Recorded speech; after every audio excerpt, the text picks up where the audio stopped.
sintonia com isso que você colocou agora com relação aos pais. É, deixa eu. Peraí, chegaram mais perguntas. Deixa eu encontrar a pergunta aqui. Ah, a Lélia pergunta: e se um pai ou uma mãe cobram ajuda financeira quando o filho é adulto e está ganhando bem? Daria para combinar o meio termo? Quando os pais cobram ajuda Sim. financeira, O filho está ganhando bem e aí os pais cobram ajuda financeira do filho. uhum. Bom, isso é uma situação especial. Isso normalmente não é uma ordem natural. Portanto, isso tem que ser visto e olhado sobre vários aspectos. Então, às vezes, os pais concretamente, depois de envelhecerem, eles às vezes se encontram numa circunstância aonde aquilo que eles recebem, né, de aposentadoria ou não é o suficiente para eles terem uma vida digna ou poder ter aquilo que aquilo que é necessário, né? E quando isso acontece, é sim uma obrigação dos filhos fazer algum tipo de aporte de forma totalmente discreta, sem que humilhe esses pais. Isso é a primeira coisa. É uma obrigação dos filhos. Agora, os pais que cobram que os filhos ajudem financeiramente, no fundo, eles não querem o dinheiro, eles querem outra coisa. Os pais que cobram financeiramente algo dos filhos bem-sucedidos, eles não estão cobrando dinheiro, eles estão expressando através disso que esse filho deve algo a eles, que eles não estão retribuindo. E normalmente o que significa isso? Significa que quando um filho faz sucesso profissionalmente, financeiramente, e ele toma esse sucesso para si, ele se sente grande, vencedor, poderoso, e olha para sua família de cima para baixo. Isso é uma coisa que faz com que os pais se sintam não reconhecidos, não valorizados por tudo que eles fizeram para esse filho chegar lá. Então, esses pais, nessas circunstâncias, muitas vezes, por não se sentir reconhecidos nesse sucesso, honrados nesse sucesso, eles agora provocam esse filho, exigindo desse filho dinheiro. Mas, no fundo, não é isso que eles querem. Os pais que cobram dinheiro do filho, no fundo, estão dizendo ao filho: você não reconhece tudo que eu fiz por você. Você não reconhece que se você chegou aonde você chegou, você deve isso a mim. Então, quando os pais cobram dinheiro dos filhos, o que normalmente tem por trás disso é que esses filhos não expressam e não sentem ou não se conectam com essa gratidão pelos pais. Porque quando os pais têm essa gratidão dos filhos, quando os pais têm esse reconhecimento dos filhos, né? Quando os filhos dedicam esse sucesso aos pais e reconhece a eles e a todos que ele jamais alcançaria isso se não fosse tudo aquilo que os pais fizeram por ele, e especialmente aquilo que os pais não fizeram, porque muitas vezes é aquilo que os pais não fizeram, não puderam fazer, que movimenta a pessoa a ir em busca de algo grande. Portanto, nós, como os filhos, devemos não só a vida, tudo que nós recebemos dos pais, mas especialmente devemos aquilo que eles não fizeram. Porque isso é o que muitas vezes me movimenta em direção a ter conquistas ou crescer e me desenvolver. Portanto, eu devo tudo a eles. Então, o meu sucesso, quando eu tomo ele para mim, isso me diminui. E quando, no meu sucesso, eu reconheço que não é o meu sucesso, que é o sucesso da nossa família, que isso é fruto de todo o esforço, de tudo aquilo que eles fizeram, especialmente daquilo que eles não fizeram, porque não puderam, aí esses pais estão plenos e eu permaneço humilde no meu sucesso. Quando eu tomo sucesso só para mim e excluo meus pais disso, a tendência é que secretamente eu começo a desejar o meu fracasso. E muitas pessoas fracassam, perdem. Não conseguem dar sustentação a esse sucesso, porque ele deixa de se legitimar. Então, não existe a vitória de uma pessoa, existe a vitória de uma família. Todos, e por gerações, contribuíram para que eu possa estar onde eu alcancei hoje. Foi o sofrimento, foi as dificuldades, foi as habilidades que foram sendo desenvolvidas, transmitidas, que me permite hoje, com tudo aquilo que eu sou, ser o que eu sou. Portanto, quem toma o sucesso para si tende ao fracasso. E é especialmente nessas situações que pais que mesmo não precisam do dinheiro cobram algo desse filho e pedem mais dinheiro, mesmo eles não precisando. Mas no fundo não é isso que eles pedem. No fundo, eles querem só ser respeitados e reconhecidos em tudo aquilo que fizeram. Uau!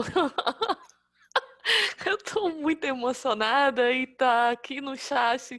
A gente está recebendo muitas mensagens dos alunos estão todos tocados com isso que foi colocado agora. Assim. Então, estou tomando um fôlego aqui para me centrar, para seguir com as perguntas. Obrigada, professor. Imagina, imagina. Tem uma outra pergunta aqui. Tenho minha família, esposa e filhos, e o que eu recebo dá para sustento sem muita sobra. Minha mãe está numa casa de repouso e a renda dela é insuficiente. Minha irmã gêmea acha que tenho que tirar da minha casa para ajudar minha mãe. É o correto? Hum, hum.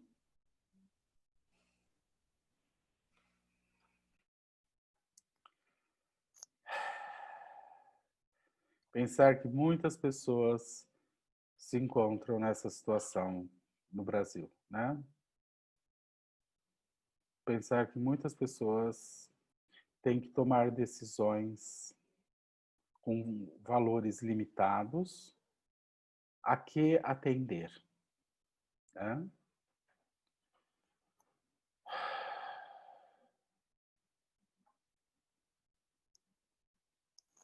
Quem se encontra nessa situação se encontra diante de um dilema difícil. E eu, antes de mais nada, olho com muito respeito para aqueles que se encontram em situações desse tipo. Porque é uma decisão difícil, né? Por um lado, eu devo algo aos meus pais e, por outro lado, os meus filhos e minha família também precisa de algo, né? Portanto, essa é uma situação muito difícil e muito delicada. E não existe uma resposta assim, você tem que fazer isso. Não existe. Portanto, a boa solução para uma situação como essa é o encontrar um caminho aonde isso me traga força, aonde isso me mantém com os pés no chão e me mantém fortalecido.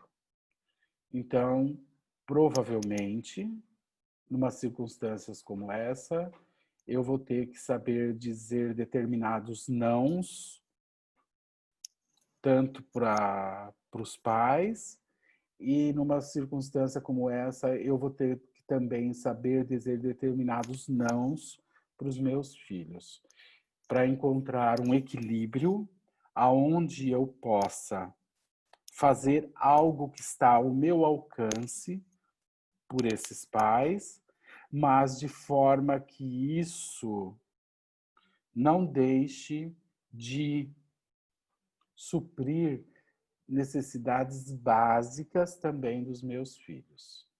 Então, nós reduzimos numa situação dessa, eu preciso de muito bom senso, de muito centramento, para poder dar o essencial para aquilo que é necessário. E o essencial não é luxo. O essencial não é pôr os pais numa clínica de luxo e deixar os filhos passando necessidade.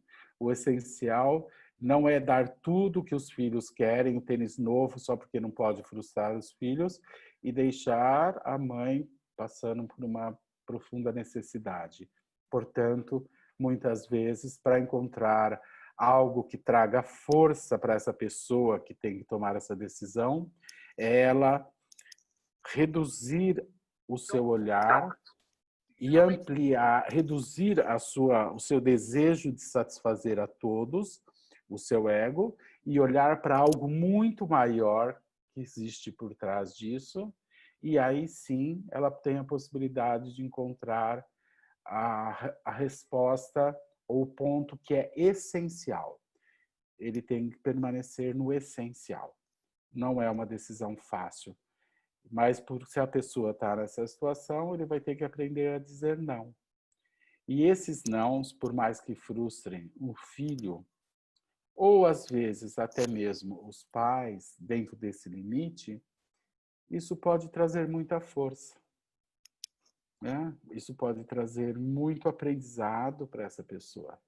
E também pode trazer muito respeito das pessoas por ela e pela circunstância.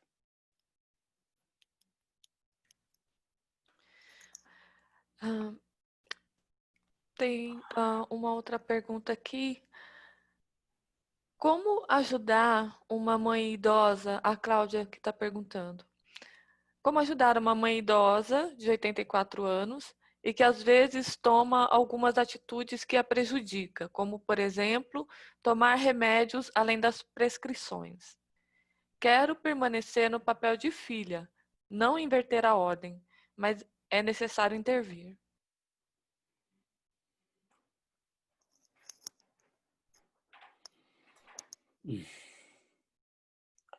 É,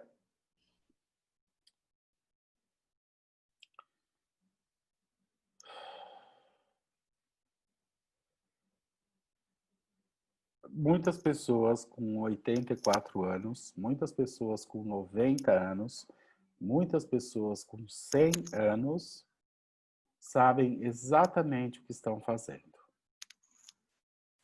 E, portanto,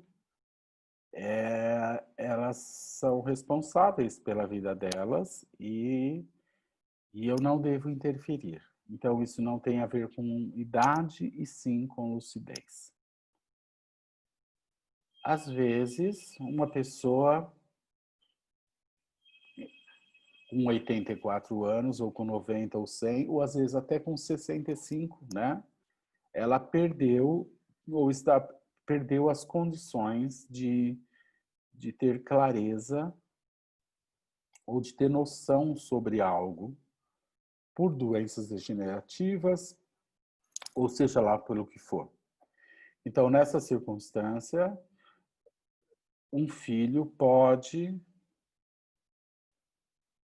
esclarecer algo, tipo dizendo, olha, esses remédios em excesso podem trazer isso, aquilo,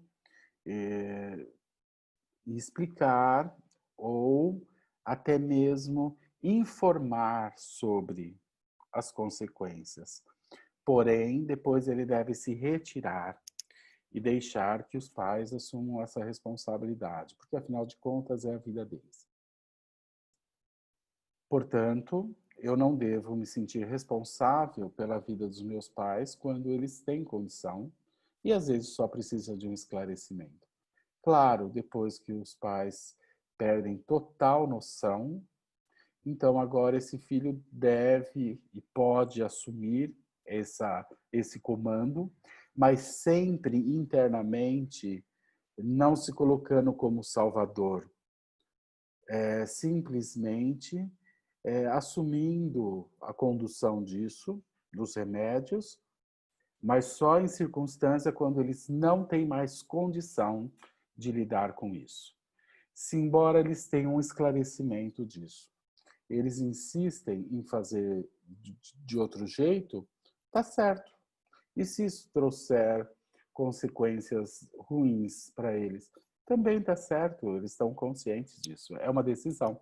É como os pais diabéticos, velhinhos, e que comem um monte de doce. Eu posso ir lá, tomar o pote da mão deles, dar bronca e querer salvá-los. E eles vão ficar enfurecidos e eu vou para casa e vou me sentir super mal. E depois eu vou para o meu quarto me sentindo mal porque eles ficaram bravos. Ou seja, eu querendo salvá-los. Ou eu olho para eles e reconheço que eles sabem que não pode comer açúcar. E se eles comem, significa que eles querem morrer. Em última instância, querem morrer. Então eu internamente olho e me submeto a essa circunstância, né? Eu me submeto a essa realidade. Eles querem morrer e é um direito deles. Eu não posso exigir que eles vivam mais ou não deveria tentar fazer com que eles vivam mais. Portanto, o respeito aí é eu me submeter à circunstância tal qual ela se manifesta. Então, portanto, cuidado com isso. Às vezes você vê pessoas com 20 anos ou com 30 anos querendo controlar o que a mãe com 40, 50, 60 faz. Isso é uma invasão, isso é um profundo desrespeito. Isso é aquele nome, aquele famoso processo de parentificação, né? A inversão, onde o filho quer tomar conta da vida dos pais. Esse tipo de ajuda termina sempre em fracasso, porque é eu não me submeter, é eu não aceitar a circunstância que o outro se encontra.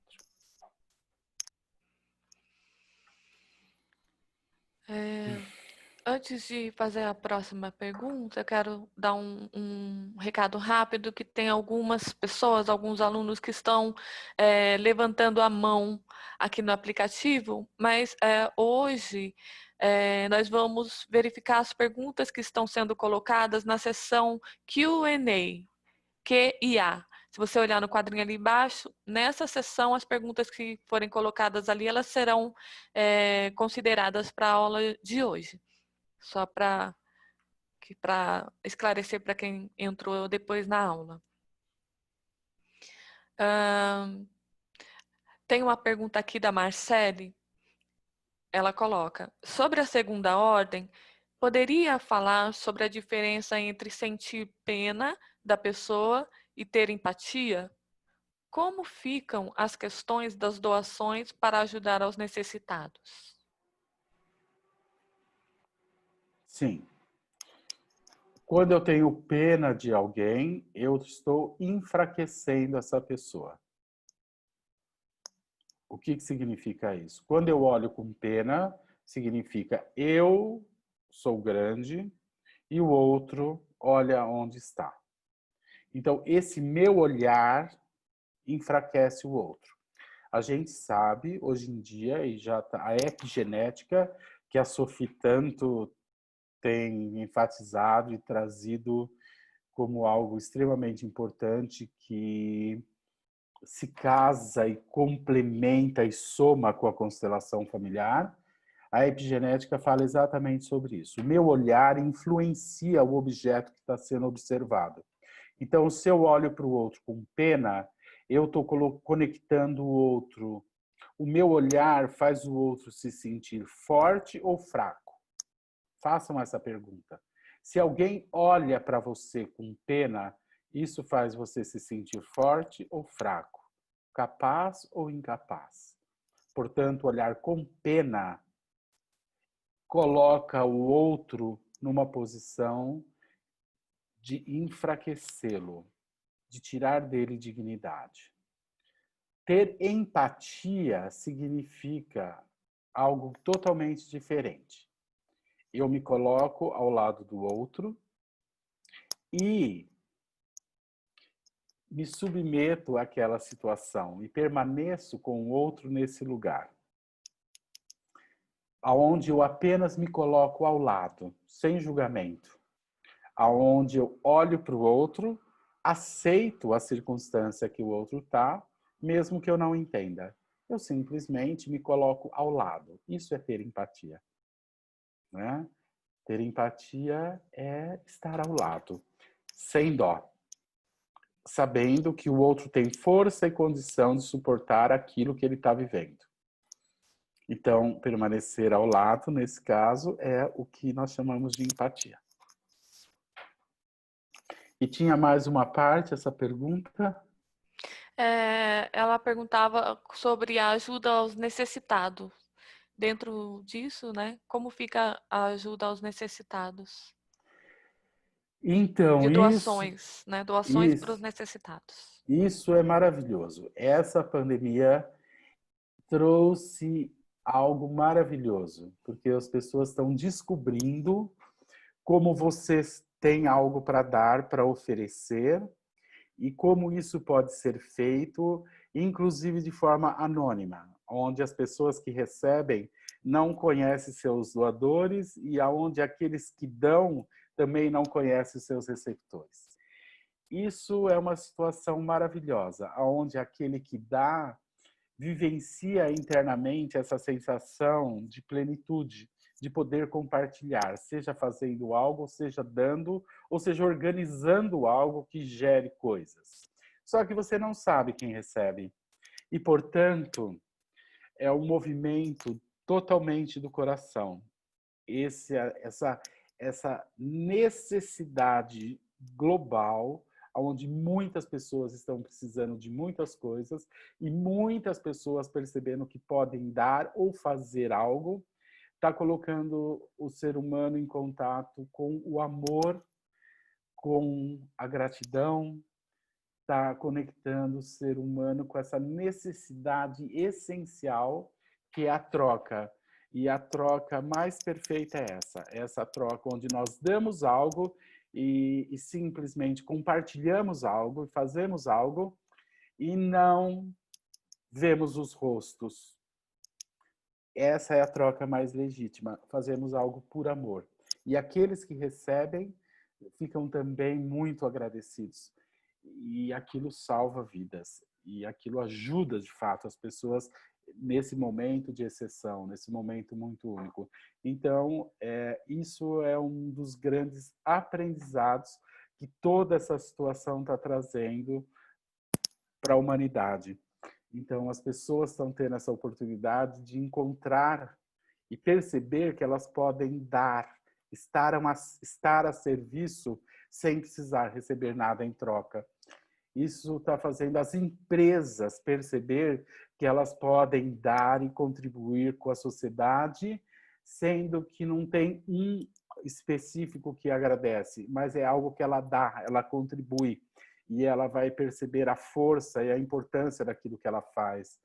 Então, eu acredito que essa está sendo um dos grandes aprendizados e que está ajudando a despertar nas pessoas algo que estava muito se perdendo nas relações humanas, que é o sentimento de estar a serviço, de compartilhar, de dar sem intenção, de fazer por amor, a serviço mesmo, sem esperar nada de troca, e também as pessoas receberem de várias formas, de outros lados, e também poder vivenciar esse sentimento de gratidão, esse sentimento de que pode chegar a elas algo ao qual elas necessitam de caminhos e vias que muitas vezes elas nem esperam.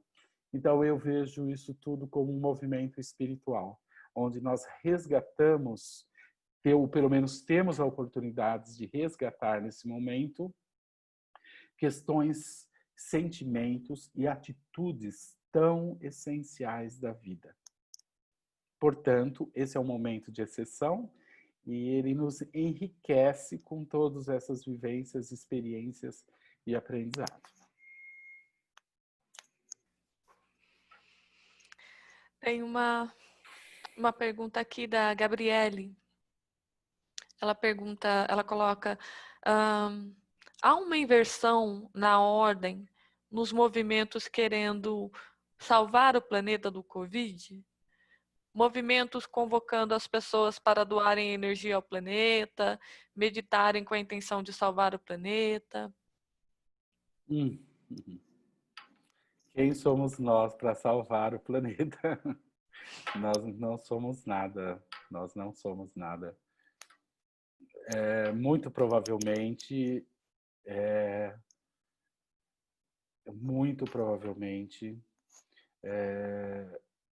o planeta sabe como se defender daquilo ou para aquilo que ele precisa ou é necessário. E provavelmente isso é uma manifestação. Nós somos muito pequenos para querer salvar o planeta. Quem somos nós para isso, né? Por outro lado, mesmo nós sendo muito pequeno diante de algo tão grande, claro que as nossas atitudes somadas pode acrescentar algo, pode trazer um futuro melhor. Portanto, ontem, num webinário, me perguntaram, mas para que tudo isso está a serviço? Como vai ser depois que tudo isso passar? Eu disse, não sei, não sabemos.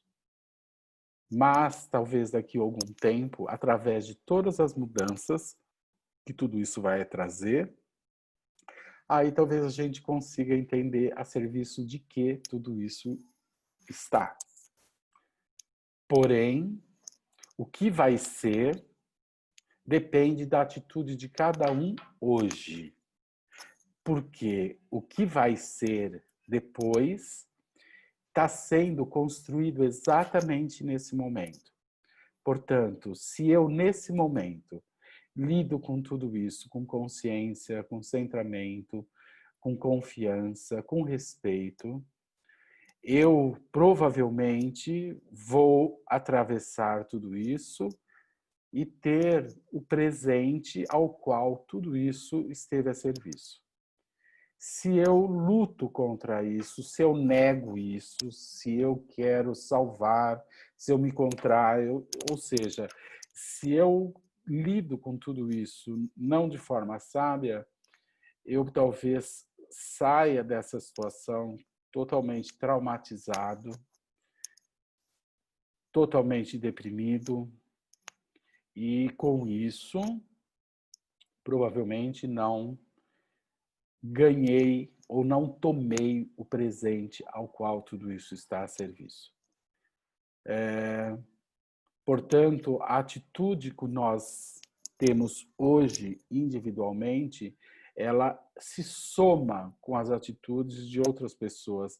E tudo isso, a somatória disso tudo, o que cada um aprende, o que cada sistema, empresa, religião, país, o que cada um desses sistemas vai tirar de bom disso, que vai determinar o que vai acontecer depois ou como tudo vai ficar depois.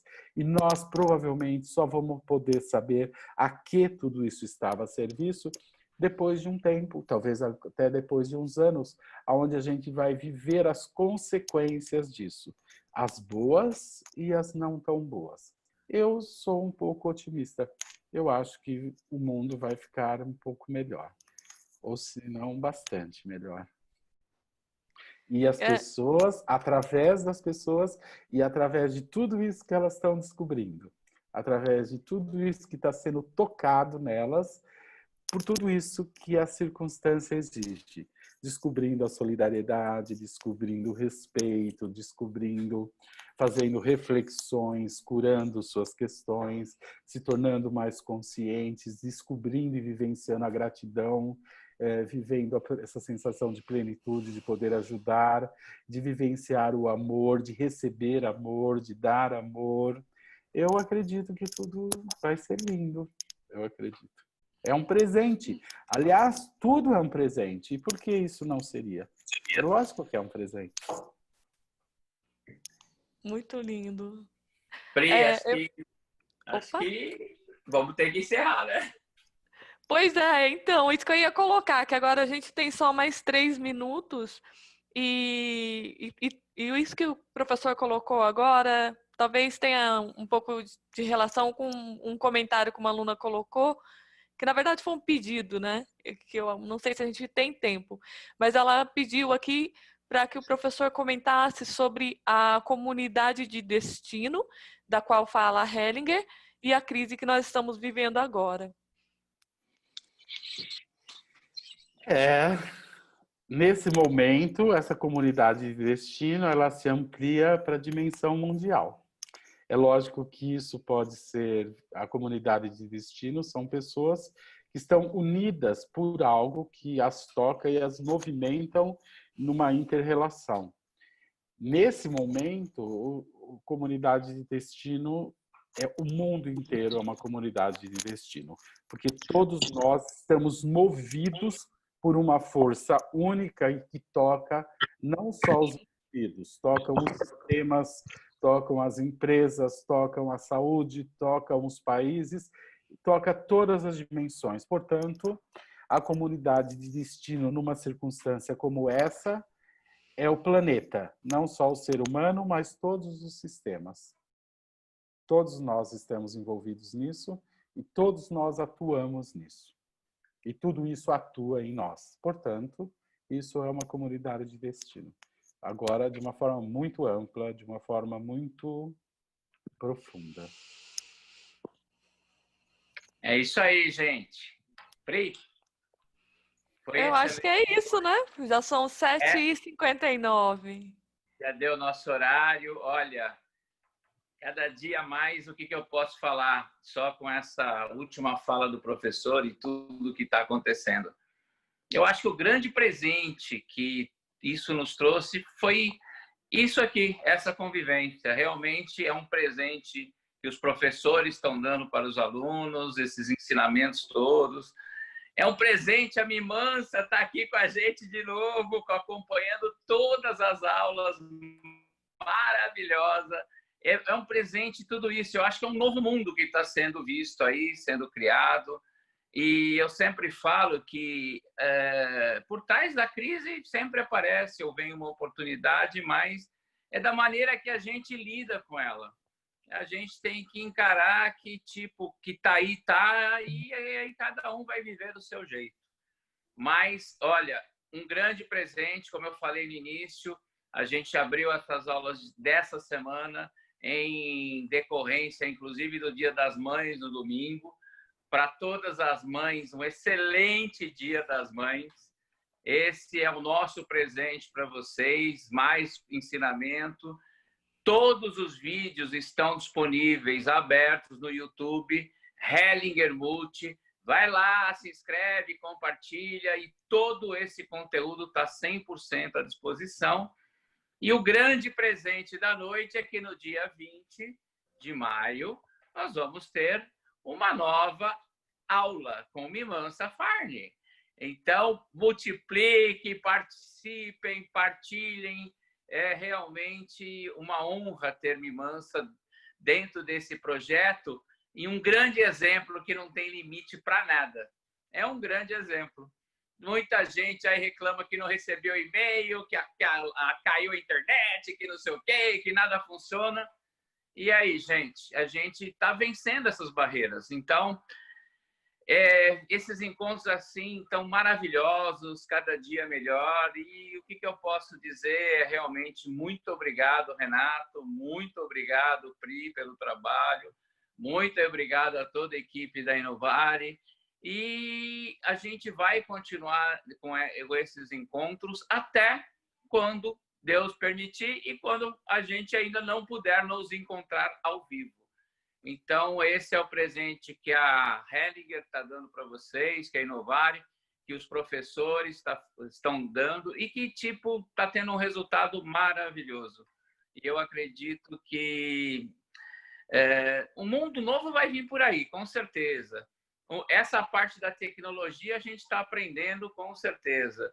Mas é essa aproximação. Então, mesmo que você não consiga dar um beijo e um abraço na sua mãe, liga para ela, manda mensagem, lembra a oportunidade que você que tem mãe, que a minha mãezinha está lá no céu e eu sinto muita falta dela.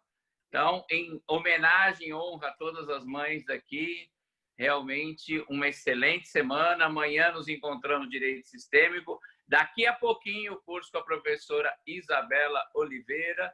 E muita coisa nova vem por aí. Sigam a gente nas redes sociais que a gente vai passando todas as informações lá. E até a próxima, né, Renato? Muito obrigado. Fique com Deus. Considerações finais e até mais. Obrigado a todos. Como eu disse, na troca, as duas partes recebem. Portanto, não sou eu que estou aqui dando algo, eu também estou aqui recebendo algo. Então, eu quero agradecer a todos, a presença de todos, as perguntas, o que nos permite expandir ou trazer um olhar mais focado para essas questões. E eu desejo a todos o melhor e que vocês possam celebrar esse Dia das Mães, que na verdade são todos os dias, seja lá aonde a sua mãe estiver, né? Portanto, nós podemos nos conectar com elas com muito amor. É uma oportunidade de nós podermos agradecer, reconhecer, e é uma oportunidade de nós tomarmos a nossa mãe, independente se ela seja viva ou se ela já foi, mas que nós possamos nos conectar com o nosso coração, com a nossa mãe, aquela de onde tudo foi possível. Então, eu desejo a vocês tudo de bom e desejo a vocês serenidade, confiança e que vocês permaneçam nesse lugar centrado, aonde o essencial pode ser visto, pode ser percebido e com isso, na troca, ambos ganham. Boa noite a todos, boa noite Inácio, boa noite Mimansa, boa noite Pri, boa noite Carla. Foi um prazer estar aqui com vocês. Eu quero aproveitar para dar voz para centenas de mensagens aqui de todos os participantes, todos muito agradecidos pela aula, muito emocionados, tem muita mensagem de emoção com as respostas que foram dadas. Gratidão pelas perguntas também, a gente não teve o tempo para abordar todas as perguntas, e aí tem o pessoal agradecendo o aprendizado que pode chegar pelas perguntas que tiveram lugar, né, durante a aula. Eu gostaria de agradecer primeiro o Inácio, por ter materializado essa oportunidade de estar aqui, fazendo parte desse movimento muito bonito que me toca profundamente. Agradecer o professor pela aula e essa consciência, né? É um sucesso para mim muito grande, que meu pai e minha mãe me permitiram e a minha família toda me permitiu. Então, é um sucesso muito grande para minha família estar aqui recebendo esse tipo de ensinamento que toca tanta alma. Então, eu quero agradecer com muita emoção. E Beth, Sofia e toda a equipe que está trabalhando duro para essas aulas acontecerem. Muito obrigada. Precisamos do som, Inácio. Então é isso, Boa gente. noite, até a próxima. Fiquem com Deus. Tchau. Tchau, tchau, gente. Tchau. Tchau, tchau.